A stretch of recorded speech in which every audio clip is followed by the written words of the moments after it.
Walking along the west arm of the Grand Traverse Bay, it's easy to see the effect low lake levels are having. Take this dock, for example. Used to serve a purpose. Now it's high and dry. But what's the driving force behind our low lake levels? Is it climate, or is it possible that a river a couple hundred miles away from the Grand Traverse Bay is responsible for our receding water lines?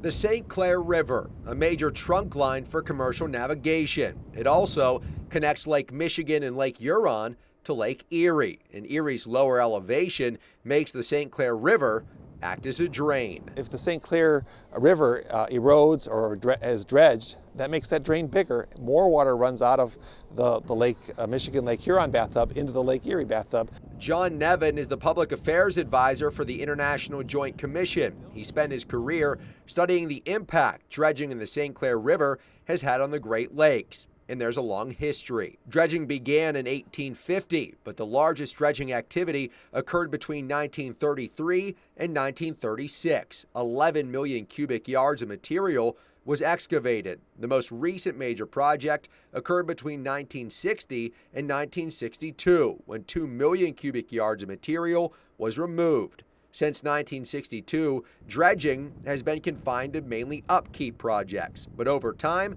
there's been erosion, and experts say all this activity on the river has had a direct impact on our Great Lakes. If you look at the period from 62 to currently, erosion in the St. Clair River is believed to have accounted for about 3 to 5 inches of lowering. If you go back into history, to the dredging for navigation, that's another 16 inches of lowering of Michigan Huron. So if you add those together, you're looking at about a 20 inches difference because of changes in the St. Clair River. Now, there is a strong consensus among scientists that 20 inches of lowering is a fair estimate. Most also agree that weather still has the biggest impact on lake levels. But since we can't control the weather, the debate is fixed on the St. Clair River. Should we try to reverse the impact dredging has had, or let nature run its course? A do-nothing alternative is always an alternative, but it always costs more to society over time. Roger Gauthier chairs the organization Restore Our Water International. He also was a senior hydrologist for the Corps of Engineers for 30 years. Gauthier says something has to be done to decrease the amount of water leaving Lake Michigan and Huron. Well, the design work that the Corps of Engineers did in the early 60s showed that they could put in a series of speed bumps. They're essentially underwater sills that the lake freighters go right over top of. There's a couple spots, a couple islands in the St. Clair River where the non-navigable channelway, those areas where the freighters don't go, that a gated structure could be put in there where it could hold the water back on Michigan and Huron. Gauthier says these projects would cost between $30 and $180 million, but the International Joint Commission worries that creating a man-made barrier would come with an even greater cost. If people remember 1986, you had people who were flooded.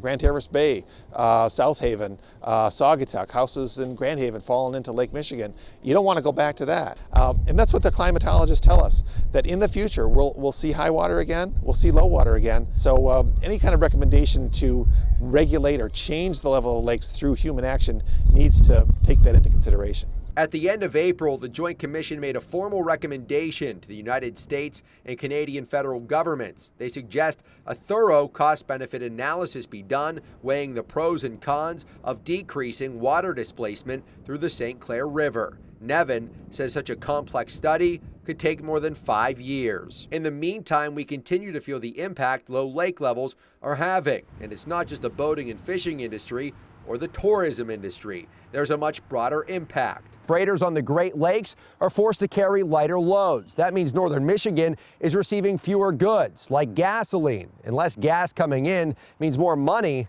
out of your pocket. For 7 and 4 News, I'm Brody O'Connell.